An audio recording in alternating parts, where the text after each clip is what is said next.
مالٹا میں کوئی 3 برس قید رہے۔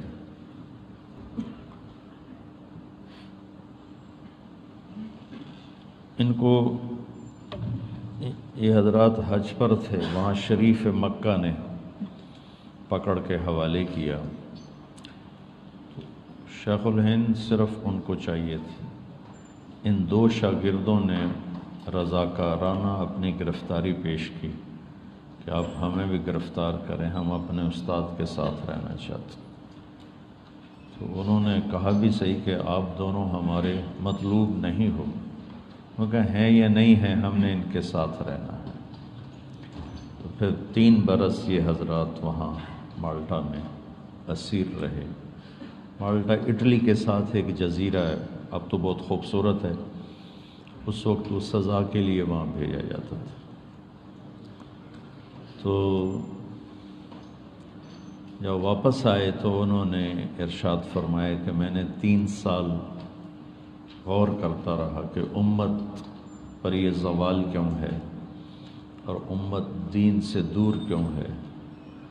تو مجھے یہ اندازہ ہوا کہ امت قرآن سے دور ہو چکی ہے، اور اب میں نے یہ سوچا ہے کہ میری جتنی باقی زندگی ہے وہ میں امت کو قرآن سے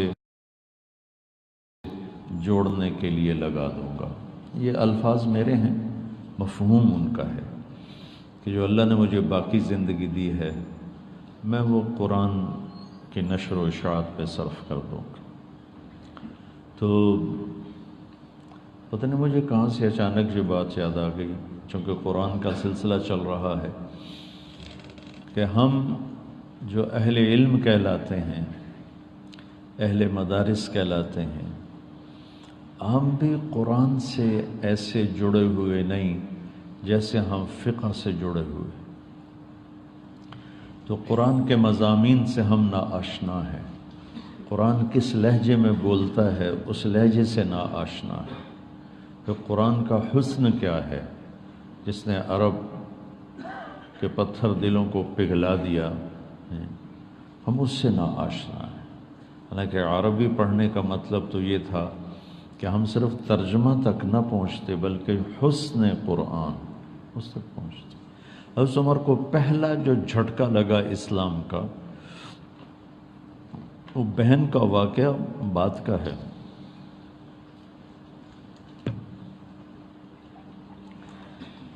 عرب یہ قریش رات کو اللہ کے نبی حرم میں آ کے قرآن پڑھتے تھے۔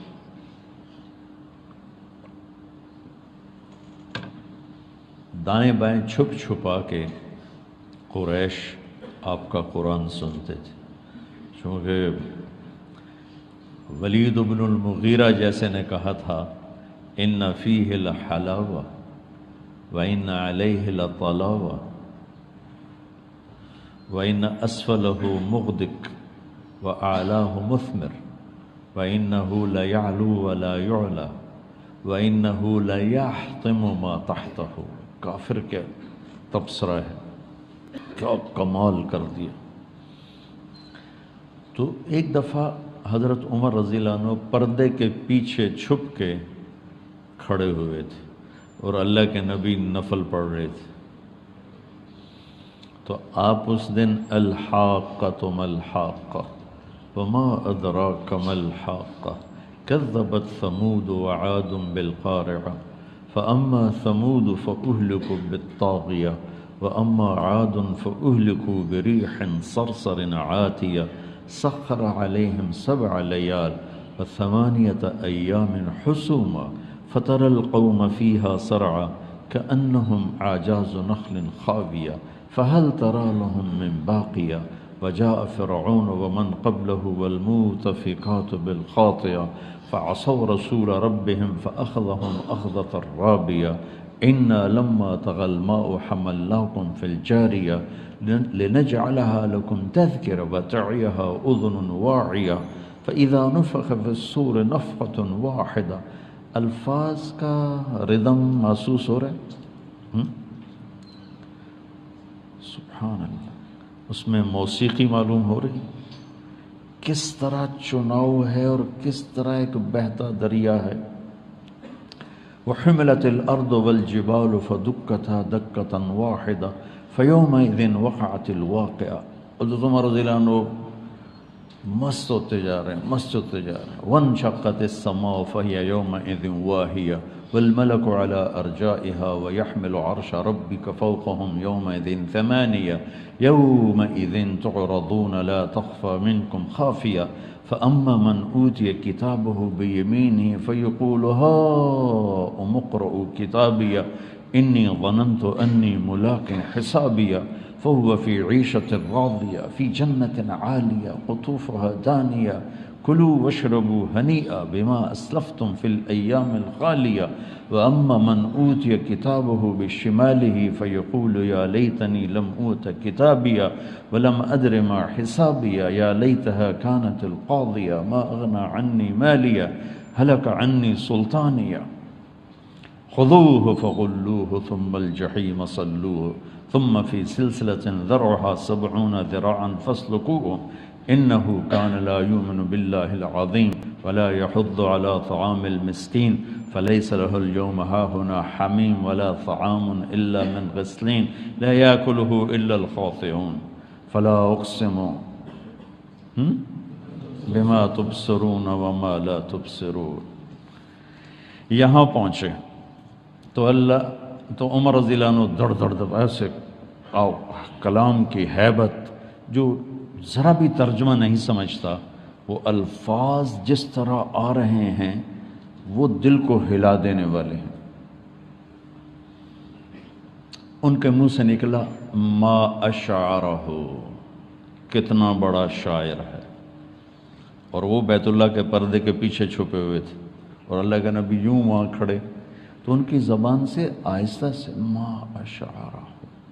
عین اس وقت میرے نبی نے یہ آیت پڑھی فلا اقسم بما تبصرون وما لا تبصرون انه لقول رسول کریم وما هو بقول شاعر قلیلا ما تؤمنون.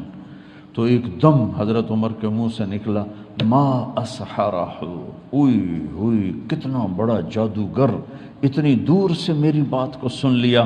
تو آپ نے دوسری ضرب لگائی ولا بقول کاہن قلیلا ما تذکرون تنزیل من رب العالمین. تو بچوں، میرا اہل علم سے بھی گلہ ہے اور امت سے بھی گلہ ہے کہ ہم قرآن سے بہت دور.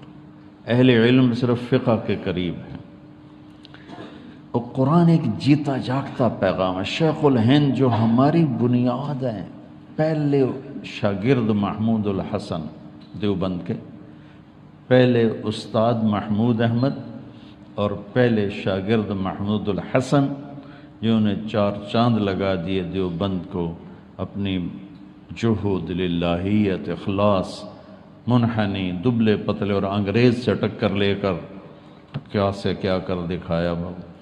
لیکن جب قوموں کے سفینے ڈوبتے ہیں تو پھر ملاح بچا نہیں سکتے.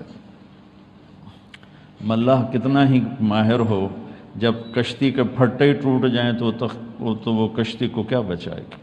تو ادھر ادھر کی نہ بات کر، یہ بتا کہ قافلہ کیوں لٹا، مجھے رہزنوں سے گلہ نہیں، تیری رہبری کا سوال ہے. تو میں یہ چاہتا ہوں کہ مجھے پتہ نہیں یہ ہوگا کہ نہیں ہوگا، کہ میرے ذریعے سے ایک ایسی جماعت تیار ہو جائے جن کا ورد قرآن ہو، جو فذکر بولو فذکر بالقرآن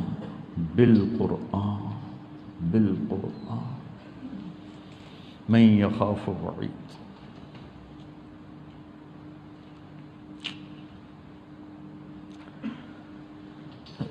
11 برس سے ایک بچہ فارغ کرتا ہے اور قرآن میں سے صرف جلالین، اس کے بھی 2 سبق، اور جلالین تک پہنچتے پہنچتے اتنا کچھ پڑھ چکا ہوتا ہے کہ دل ویسے ہی ٹھنڈا ہو گیا ہوتا ہے. ٹھنڈے لوہے کو پیٹنا، اپنا ہی ہاتھ توڑنا ہوتا ہے.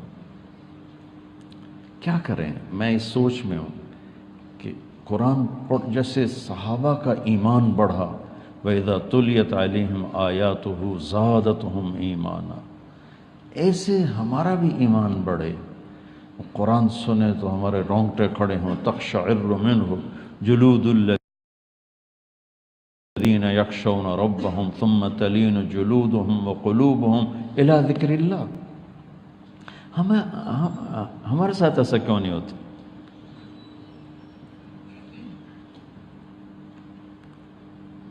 اللہ اس کو کوئی حل نکالے گا اپنی قدرت سے۔ تو یہ تھوڑی سی ہم قرآن کی مجلس روزانہ بیٹھتے ہیں کہ کچھ اللہ کی کتاب سے کچھ رہنمائی مل جائے، کچھ سننے کو کچھ سنانے کو مل جائے۔ میں نے بتایا تھا یہ وہ علم ہے جس کو اللہ جنت میں کھولے گا۔ جنت میں ایک مجلس ہوگی صرف اہل علم کی، اور اس میں کوئی شامل نہیں ہوگا۔ وہاں اللہ تعالیٰ قرآن کا علم اپنے بندوں پر کھولے گا، ایک ایک لفظ پر علم کے سمندر کھلیں گے، اس میں جو بحث ہوگی اس کی لذت میں علماء کو جنت بھی بھول جائے گی۔ تو اب سارے کو تو بیان کرنا مشکل ہے، جو کچھ چیدہ چیزیں میری سمجھ میں آ رہی ہیں، مطالعے کا بھی وقت نہ ملتا، سر درد جان نہیں چھوڑتا ہے، تو دیکھتا ہوں تو اور بڑھ جاتا ہے۔ لیکن یہ دوسرے پارے کے شروع میں ایک جملہ ہے وَكَذَلِكَ جَعَلْنَاكُمْ أُمَّةً وَسَطًا، یہ میں بیان کرنا چاہوں گا۔ لِتَكُونُوا شُهَدَاءَ عَلَى النَّاسِ وَيَكُونَ الرَّسُولُ عَلَيْكُمْ شَهِيدًا۔ یہ آیت نمبر 146 ہے، 43۔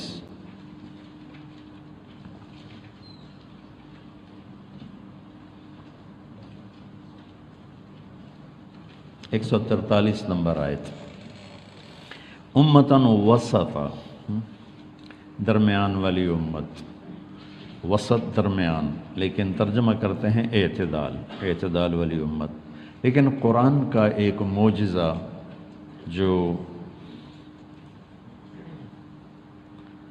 اس وقت جو میں بتانا چاہتا ہوں، جب قرآن اترا سورہ بقرہ 10 سال میں اتری، سورہ بقرہ 10 سال، اور اس میں کوئی آیات نہیں تھیں، وہ تو جیسے آ رہی تھیں اللہ کے نبی لکھوا رہے تھے، پھر اس کے بعد اس کو آپ نے ترتیب دیتے تھے، یہ یہاں لکھ دو، یہ یہاں لکھ دو، یہ یہاں لکھ دو۔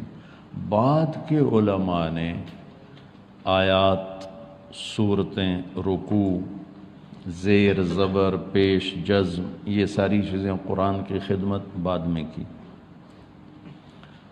تو سورہ بقرہ کی 286 آیات طے کی گئیں، کافی بات کی بات۔ سورہ بقرہ کی 286 آیات طے کی گئیں۔ یہ جو امتاً وسطا، درمیان والی امت، اس آیت میں آئی جس کا نمبر ہے 143، جو 286 کا وسط بنتا ہے۔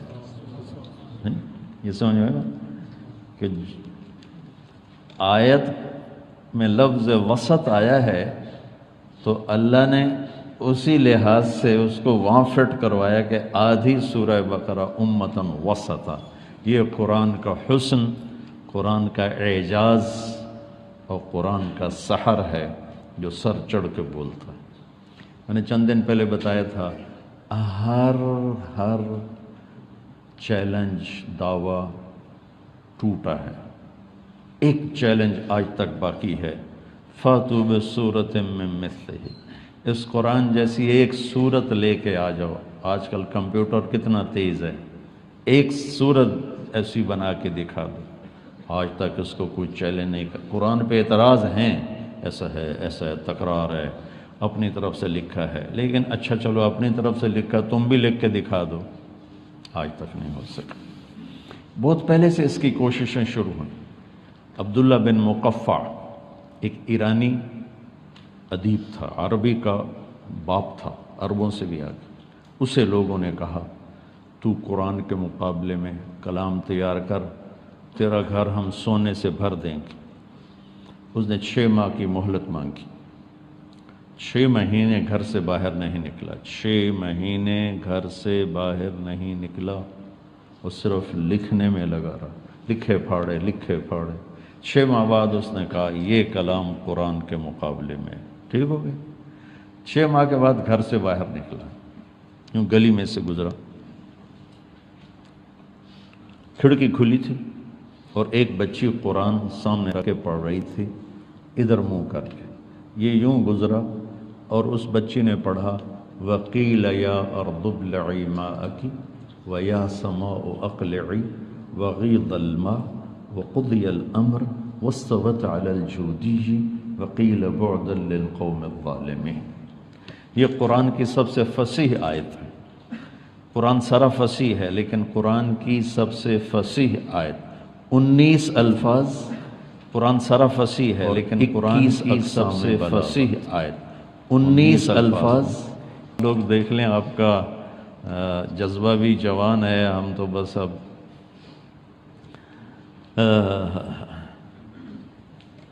تو وہ کہنے لگا یا اسفا ویلک یا ابن المقفع، تیرا ستیہ ناس و ابن مقفع، وہ تیرے 6 مہینے کے کلام کو تو یہ ایک جملہ کھا گیا، یہ ایک آیت ہے، ایک جملہ کھا گیا۔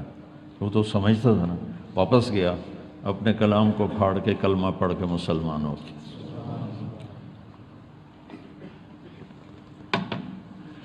ایسے آپ لوگ قرآن کے ساتھ بیٹھو۔ کتنی عجیب بات ہے، پورے پاکستان میں ایک مدرسہ نہیں ہے جہاں تخصص فی القرآن ہو، تو پورے پاکستان میں ایک مدرسہ، وہ تخصص فی الفقہ جہاں مرضی چلے جائے، ہر جگہ ہو، ضرورت ہے، لیکن جو غلو ہے میں اس کی نفی کر رہا ہوں کہ ہم نے قرآن سے لینا ہے، حدیث پاک سے لینا ہے۔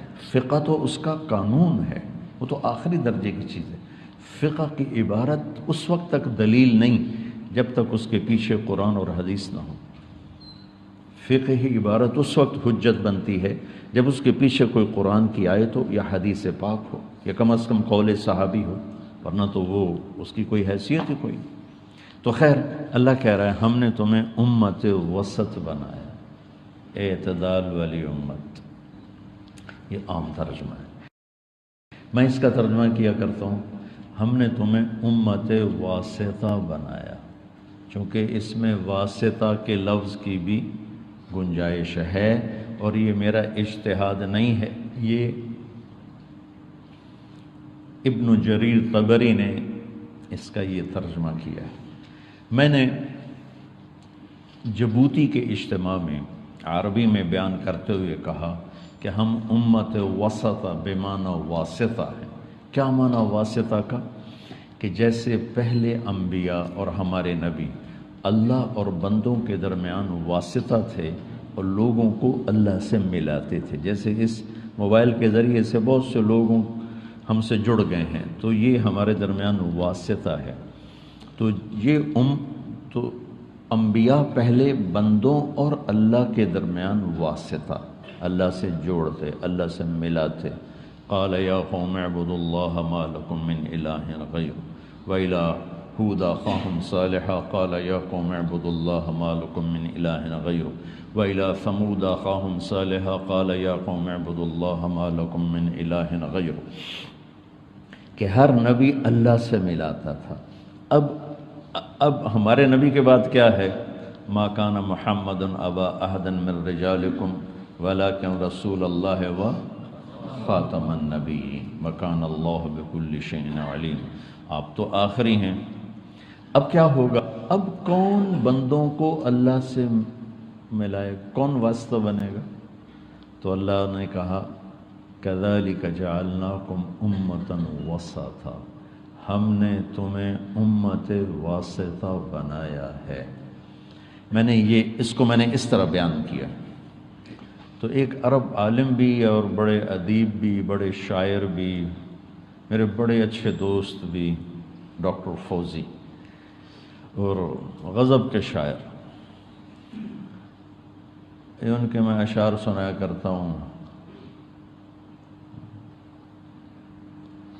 اللہ اکبر شع نور محمد وبدت لوائحہ بہذا المشہد والیمن خیم فی جوانبہ التی ابدا تغص بکل حبر مرشدی عاف المنام ووزعت اوقاته بین الاحبة في زوايا المسجد هجر المنازل والديار وأهلها وصلى بهم عن والدين ومولدي ضحى بوارف دوحة تشدو بها سرب البلابل في حياض موردي طورا يعين للبيان وتارة يدلي نصيحته لكل موحد يغزو العوالم في مطية فكره لتكون ميدانا لجهد محمد. یہ انہوں نے فی البدی کہے. رائمنڈ کے اجتماع میں جب اٹھے نا اور منظر دیکھا یوں تو ایسے قلم کاغذ اٹھا اور قلم ٹک ٹک ٹک ٹک ٹک بیٹھ کے نہیں کیا سیدھا تھا فی البدی. تہجد میں اٹھے تو دیکھا تہجد کا منظر، لاکھوں انسان نفلوں میں، دعا میں، رونے دھونے میں. تو میری ان کی تشکیل ہو گئی اکٹھی. میں نے کہا شیخ زدنا، کوئی اور اس پہ مزید اس قصیدے کو لمبا کرو. تو انہوں نے چند شعر اوپر اور سنا دیے. والمرء يسمو بالجهود الى الذرى لا بالدراهم لا ولا بالعسجد.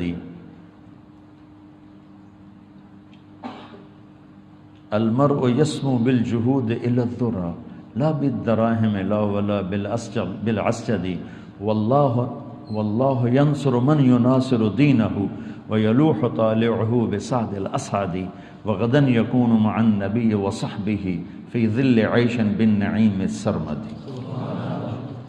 اچھا اگلی تشکیل پھر کٹا ہوگا. میں نے کہا زدنا تھوڑا اور اس نے پھر آگے سنایا. میں نے کہا اس میں جنت کو لاؤ آپ، کیونکہ آخری شعر تھا وغدن یکون مع النبی وصحبہ فی ظل عیش بالنعیم السرمد. ہمیشہ کی نعمتوں میں ہوں گے. میں نے کہا اس میں جنت جوڑو، جنت وہاں جوڑ دیتے ہیں. حیث النجائب حیئت لقدومہ من اجل مکرمۃ واروع مشہد فی جنت تجری العیون خلالها والحور تخطر فی رشاقۃ اغید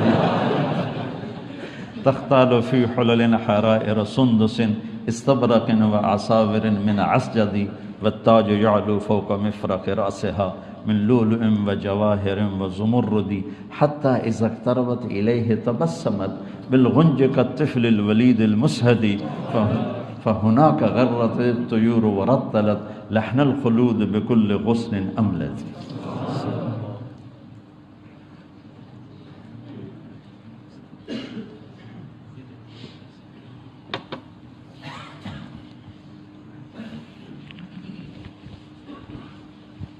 کتنا بڑا چیپٹر ہے جنت، کہیں پڑھایا جاتا ہے؟ کتنا بڑا چیپٹر ہے جہنم، پڑھایا جاتا ہے؟ اللہ نے کتنا کھول کے جنت کو 1000 آیات، 1000 آیات، 1/6 قرآن. اس لیے نہ جنت کا شوق ہے نہ جہنم کا خوف ہے. خیر بات ادھر ادھر چلی گئی. ڈاکٹر فوزی کو میں نے کہا کہ میں نے یہ ترجمہ ٹھیک کیا. کہنے لگا بول لگا ہے دل کو بہت لگا ہے، لیکن یہ قرآن ہے اس لیے اس کو ذرا تحقیق کرو کہ کسی بڑے اکابر میں سے کسی نے یہ ایک بات کہی ہے کہ نہیں کہی. اگر کہی ہے تو پھر بہت زبردست بات. میں وہاں سے واپس آیا. ذرا ہمت جوان تھی، میں نے تفسیریں اٹھا لی تو مجھے کہیں ملا نہیں. میں بڑا اداس ہو گیا. تو پھر میں نے تفسیر طبری اٹھائی، پہلی تفسیر ابن جریر طبری. وہ بھی دیکھتا جا رہا ہوں کوئی نہیں آ رہا. میرا دل بیٹھ رہا ہے کہ لفظ میں ترجمے میں لفظ میں گنجائش ہے، وسطہ بے معنی واسطہ، لیکن جب تک پیچھے سے کوئی بات نہ ملے تو ہم تو کوئی مجتہد نہیں ہیں. تو آخر میں ابن جریر رحمۃ اللہ علیہ نے بے معنی واسطہ انہوں نے یوں بیان کیا کہ اب یہ امت جو ہے یہ واسطہ ہے لوگوں کے اور اپنے نبی کے درمیان. تو اللہ اور نبی تو ایک ہی چیز. میں یوں کہتا ہوں کہ اب یہ امت واسطہ ہے لوگوں اور اللہ کے درمیان، اور لوگوں اور اللہ کے نبی کے درمیان، وہ ایک ہی چیز ہے، اس کا تو کوئی مسئلہ نہیں ہے. تو یہ جو بچوں تبلیغ کا کام ہے نا، یہ امت وسطہ کی ذمہ داری ہے. اللہ مولانا الیاس صاحب کی قبر نور سے بھرے، انہوں نے بھولا ہوا سبق یاد دلایا.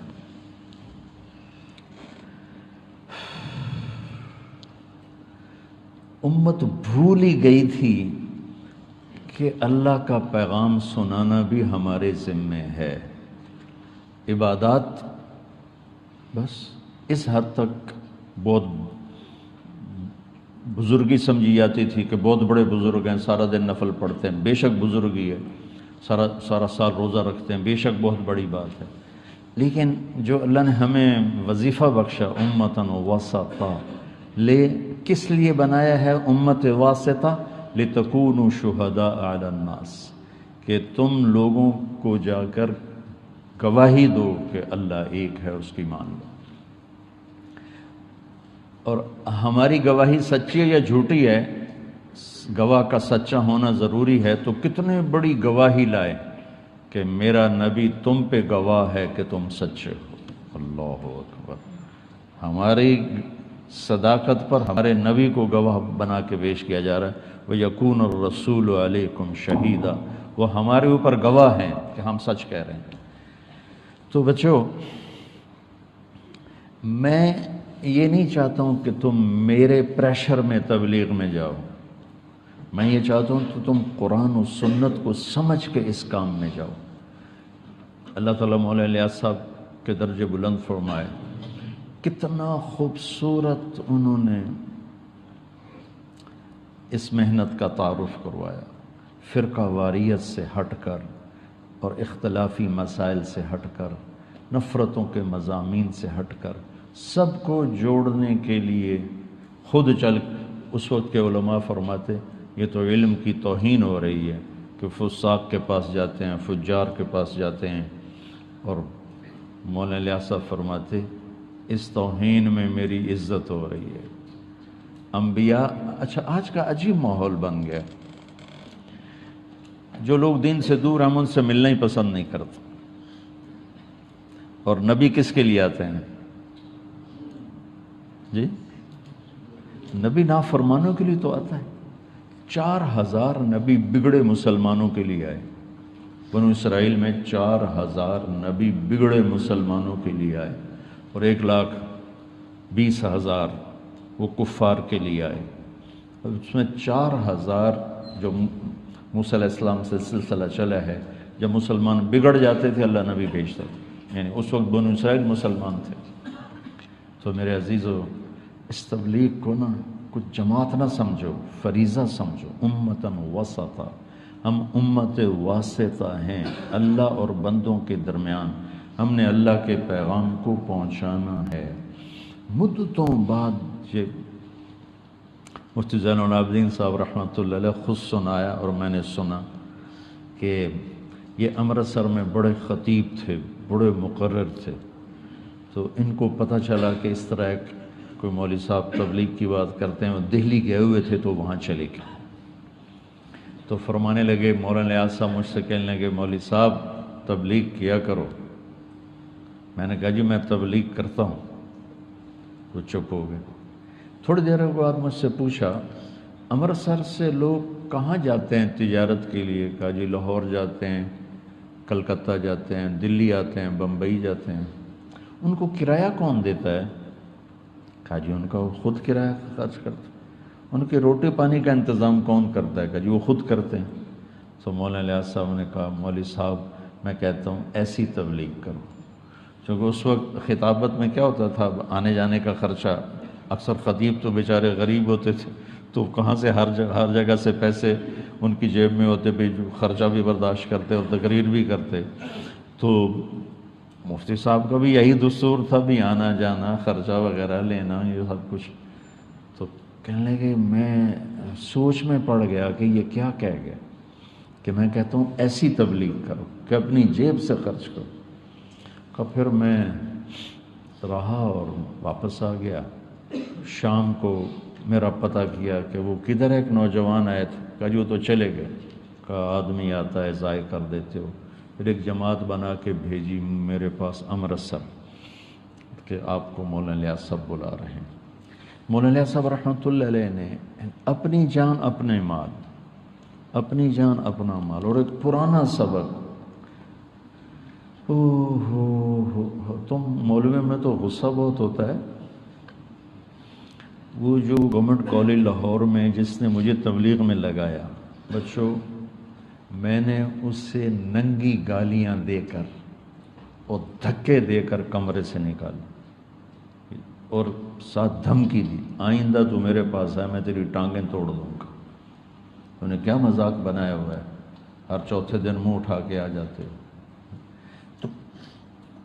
تم اپنے آپ پر قیاس کرو، تمہارے ساتھ ایسا ہو کبھی ملو گے دوبارہ اس سے؟ ہمت ہے ملنے کی؟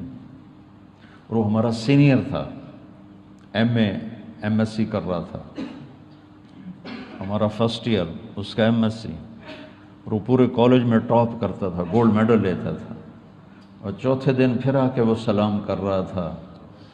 تو آخر میں بھی تو انسان ہوں، کوئی جانور تو نہیں ہوں۔ انہوں نے مجھے زمین میں دفن کر دی۔ یہ والا درد میں تمہارے اندر دیکھنا چاہتا ہوں۔ تم صرف میری نقل اتارو گے طارق جمیل کی طرح، ہم بھی مقرر بن جائیں، خطیب بن جائیں، ہمارے بھی آگے پیچھے لوگ ہوں، ہم سے تاریخیں لیں، یہ میں نہیں چاہتا۔ میں نے اس کے لیے کوئی کوشش نہیں کی تھی، میرے اللہ نے نظام چلایا، مجھے نہیں پتا میرے کسی استاد کی دعا لگی یا کسی اللہ والے کی دعا لگی۔ میں اپنی ذات میں جو کچھ ہوں وہ تم سے زیادہ میں اپنے آپ کو جانتا ہوں۔ امتاً وسطا، اس پر کھڑے ہو کر تم کام کرو کہ ہم امت وسطا ہیں، ہم نے اللہ کے پیغام کو سنانا ہے۔ جو ہمیں گالیاں دے رہے ہیں ان کے پاس بھی جانا ہے، جو ہمیں پتھر مار رہے ہیں ان کے پاس بھی جانا۔ جب میں 3 چلے کے لیے نکلا تو ادھر حجرہ شاہ مقیم کی طرف گاؤں تھے، تو اس میں ہم پہنچے۔ میرا پہلا سفر رائمنڈ سے، تو ایک گاؤں میں پہنچے تو مولانا صاحب بریلوی تھے، انہوں نے آتے ہی ماں بہن کی گالیاں اور بستر اٹھا کے باہر پھینکے، اور مسجد میں کھڑے ہو کے ماں بہن کی گالیاں، اور کہیں تم کافر ہو، تم نبی کو نہیں مانتے، تم گستاخ رسول ہو۔ اچھا، سارے جماعت والے سارے چپ، اور جو امیر تھے وہ کہے بھائی استغفار کرو، استغفار کرو۔ میں پہلا آدمی ہوں، اب میں 2 تصویریں دیکھ رہا ہوں، میں نوجوان ہوں، 18 سال میری عمر ہے، اور میں 2 تصویریں دیکھ رہا ہوں۔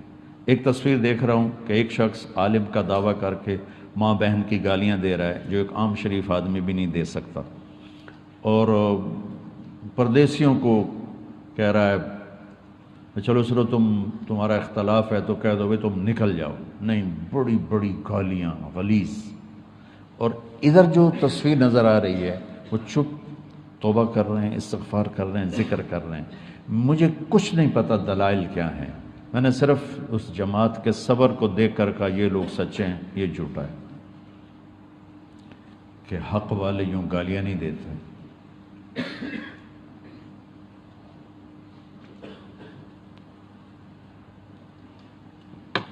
میری بات بہت لمبی ہو گئی، تو چونکہ ابھی چھٹیاں آنے والی ہیں، تم کتنے بہانے بنا کے آؤ گے کہ چلہ نہ لگانا پڑے۔ تمہارے چلے کو پکا کرنے کے لیے، چونکہ تمہارے ساتھ ساری شاخیں جڑی ہوئی ہیں، تو ہر ایک کے اندر میں ہوگا کسی طرح چلے سے جان بچ جائے۔ میں چاہتا ہوں تمہاری جان لگ جائے، کیونکہ بچتے بچتے کہتے ہیں نا، میں تو بچتے مرتے مرتے بچا۔ میں کہا کرتا ہوں بچتے بچتے مر جاؤ گے، کب تک بچو گے؟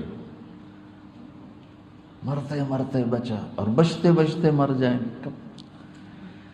تو میں چاہتا ہوں تم چھٹیاں خوشی سے چلے میں لگاؤ، میرا پریشر نہ ہو، اور جھوٹے بہانے نہ ہوں، اور جان چھڑانا نہ ہو۔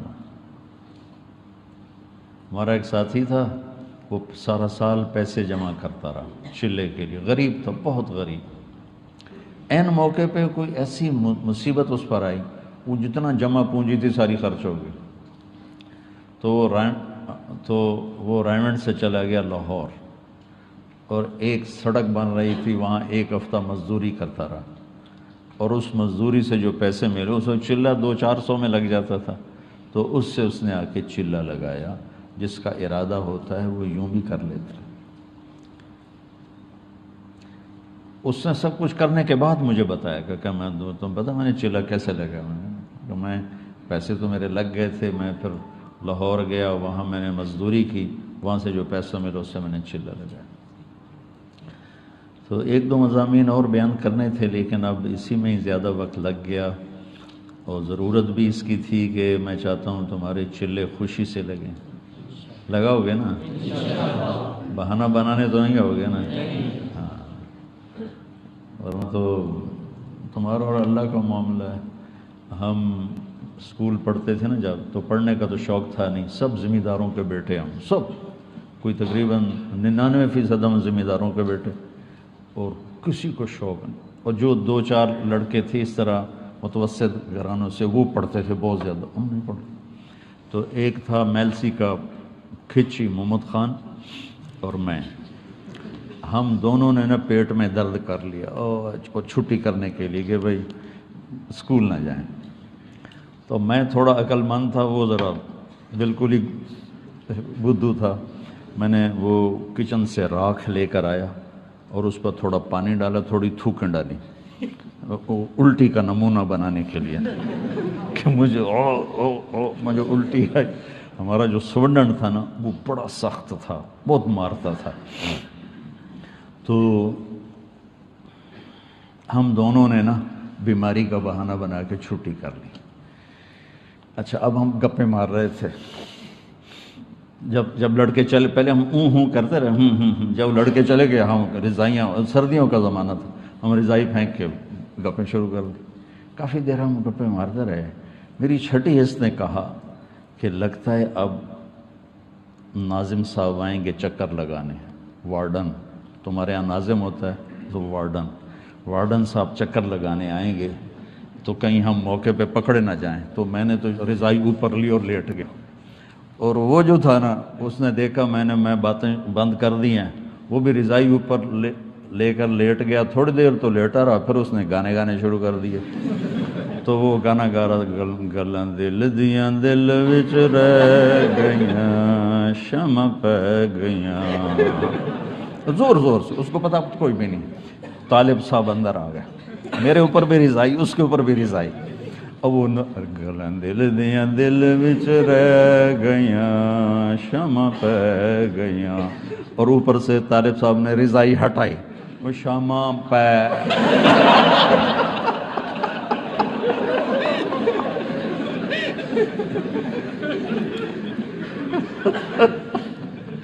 اس کی اتنی ٹھکائی کی، انہیں اتنی ٹھکائی کی، میں تو پہلے سے ہوشیار تھا، لہذا میری تو جان بچ گئی۔ تو میں نہیں چاہتا ہوں تم محمد خان بن کے مجھے دکھاؤ، اس لیے میں نے اسی ایک آیت کو لمبا کر دیا۔ تو برائے مہربانی بچوں، اللہ کے واسطے ڈنڈی نہ مارو، ڈنڈی۔ ہم رائمنڈ میں پڑھتے تھے، مشقت کی انتہا دیکھی، اور جب چھٹی ہوتی تھی جی چاہتا تھا گھر چلے جائیں، اتنے تھکے ہوتے تھے کہ جی چاہتا تھا گھر چلے جائیں، لیکن اسی بات پر کہ شاید کچھ اللہ سے مل جائے، اپنے آپ کو گھسیٹ کے چلے بھی نکلتے تھے۔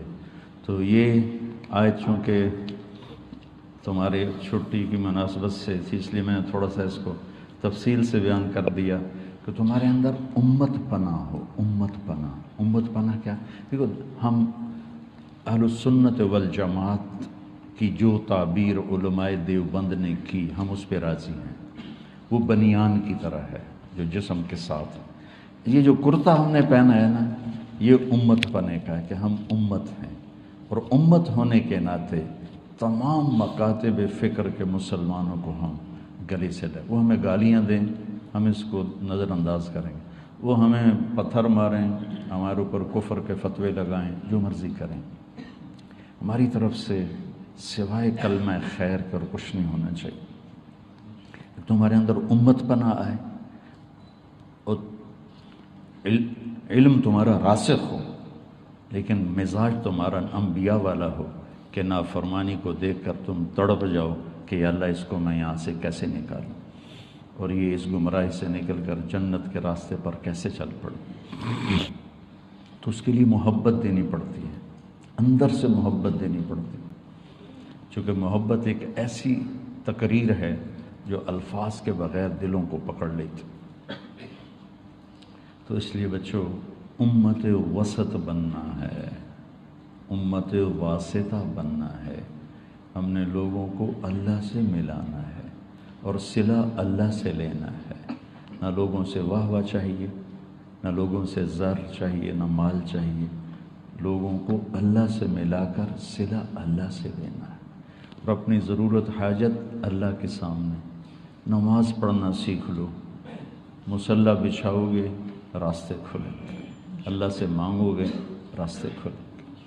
اللہم لک الحمد کما انت اہلہ وصلی علی محمد کما انت اہلہ وفعل بنا ما انت اہلہ انک اہل التقوی و اہل المغفرہ. اللہم ربنا تقبل منا انک انت السمیع العلیم وتب علینا انک انت التواب الرحیم. یا اللہ یہ تیری کتاب ہے، ہمیں اس کا نور نصیب فرما، ہمیں اس کی حکمت نصیب فرما. یا اللہ یہ تیرا پیغام ہے پہنچانے کے لیے، ہمیں اسے پہنچانے والا بنا.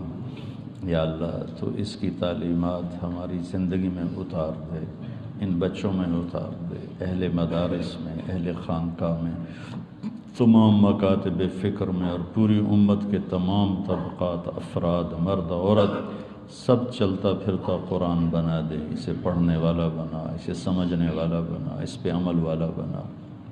اور یا اللہ ہم نے یہ رمضان میں تعلیم کا سلسلہ شروع کیا ہے، اسے قبول فرما، اسے بابرکت فرما، غیبی تائید شامل حال فرما. رمضان میں تو نے انبیاء کے اوپر کتابوں کو اتارا. یا اللہ تو اس مبارک مہینے میں ہمارے سینے پر علوم کا فیضان فرما، علوم کا نزول فرما. من عندک من لدنک کا ہمارے اوپر فیضان فرما، من عندک من لدنک کا ہمارے اوپر فیضان فرما. جتنے تیرے بندے بندیاں روزے رکھ رہے ہیں قبول فرما، جتنے لوگ دعائیں مانگ رہے ہیں سب کی قبول فرما، جتنے حرمین میں پہنچے ہوئے ہیں ان کی حاضری قبول فرما، جتنے تیرے راستے میں چل رہے ہیں ان کی سفر قبول فرما.